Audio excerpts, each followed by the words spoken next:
are the Christ, the Son of God.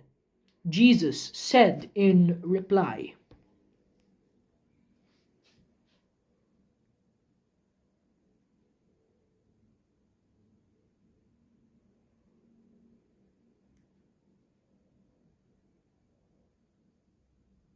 Then the high priest tore his robes and said, "He has blasphemed. What further need have we of witness? You have now heard the blasphemy. What is your opinion?" They said in reply, "He deserves to die." Then they spat in his face and struck him, while some slapped him, saying, "Prophesy for us, Christ. Who is it that struck you?"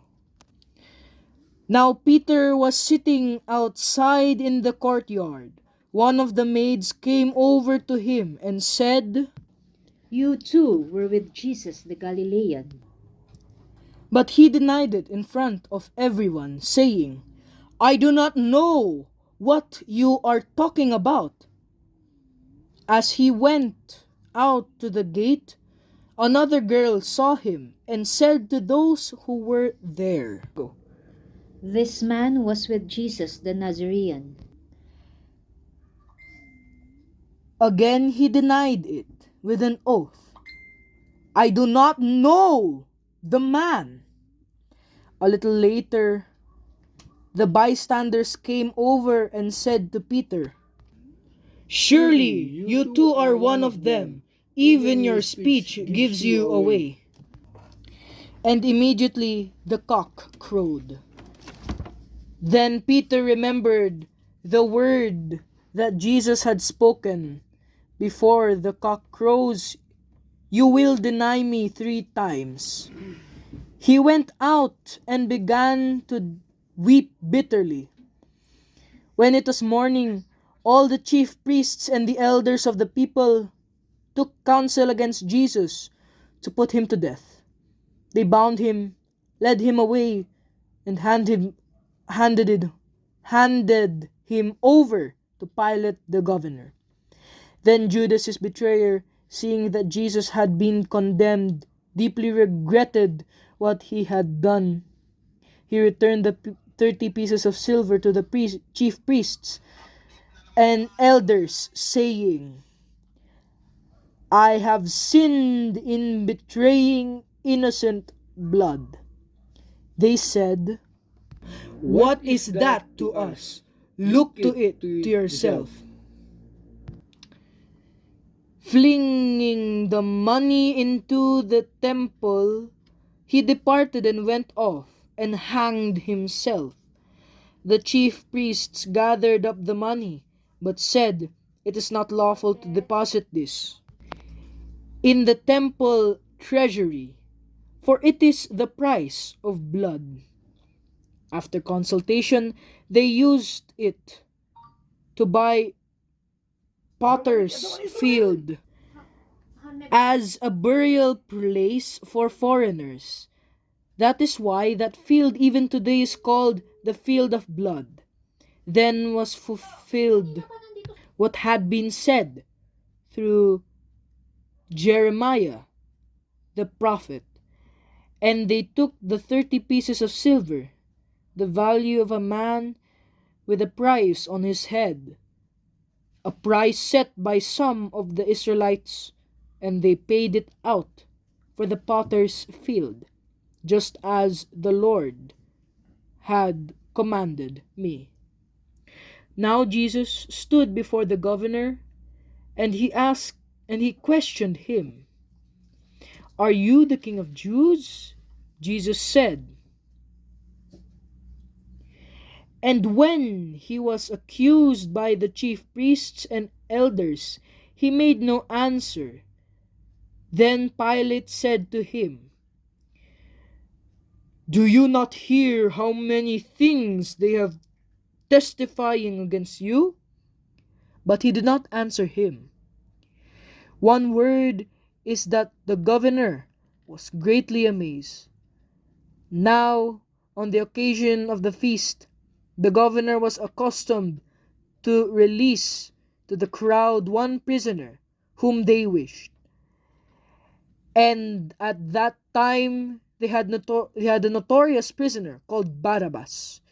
So when they had assembled, Pilate said to them, "Which one do you want me to release to you, Barabbas or Jesus called Christ?" For he knew that it was out of envy that they had handed him over. While he was still seated on the bench of his wife sent him a message. "Have nothing to do with that righteous man. I suffered much in a dream today because of him." The chief priests and elders persuaded the crowds to ask for Barabbas, but to destroy Jesus. The governor said to them in reply, which one of the two do you want me to release?" They answered, "Barabbas." Then Pilate said to them, "Then what shall I do with Jesus called Christ?" Then all said, "Let him be crucified." But he said, "Why? What evil has he done?" They only shouted louder, "Let him be crucified."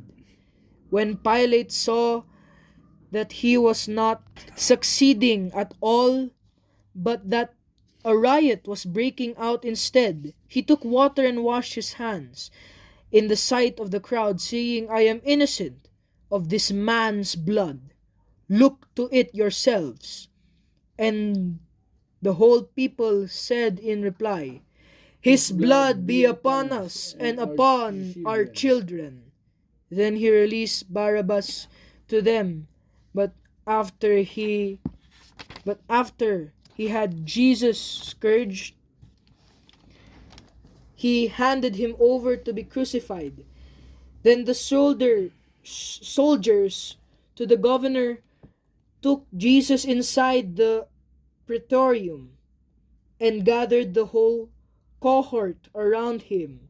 They stripped off his clothes and threw a scarlet military cloak about him. Weaving a crown of thorns, they placed it on his head and a reed in his right hand. And kneeling before him, they mocked him, saying, "Hail, King of the Jews!" They spat upon him and took the reed and kept striking him on the head. And when they had mocked him, they stripped him of the cloak, dressed him in his own clothes, and led him off to crucify him. As they were going out, they met a Cyrenian named Simon. This man they pressed into service to carry his cross. And when they came to a place called Golgotha, which means a place of the skull, they gave Jesus wine to drink mixed with gall.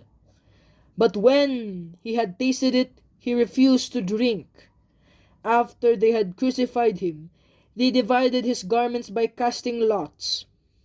Then they sat down and kept watch over him there.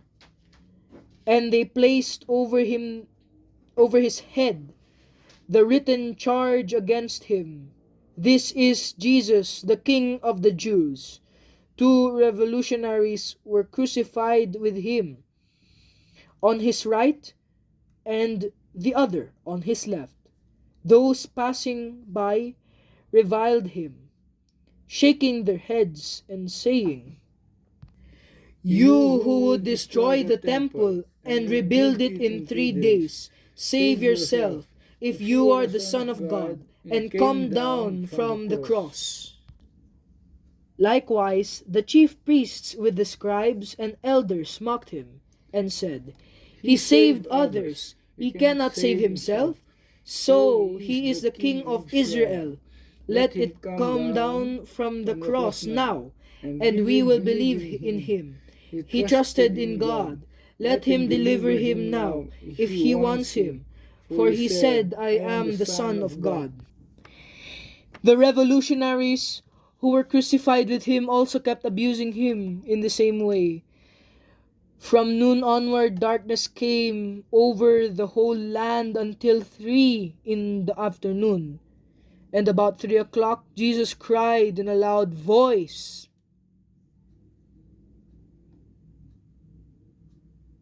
which means, my God, why have you forsaken me?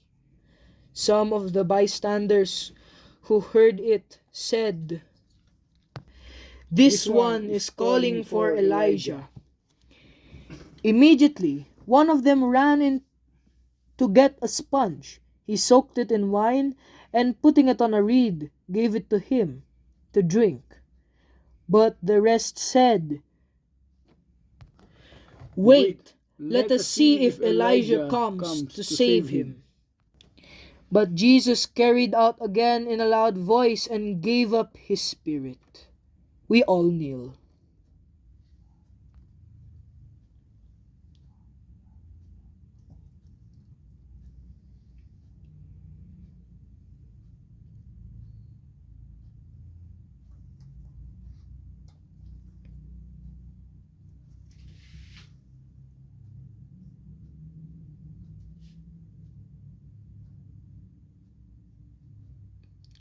And behold, we all stand. We all be seated. And behold, the veil of the sanctuary was torn in two, from top to bottom. The earth quaked, rocks were split, tombs were opened, and the bodies of many saints who had fallen asleep were raised, and coming forth from their tombs after his resurrection, they entered the holy city and appeared to many.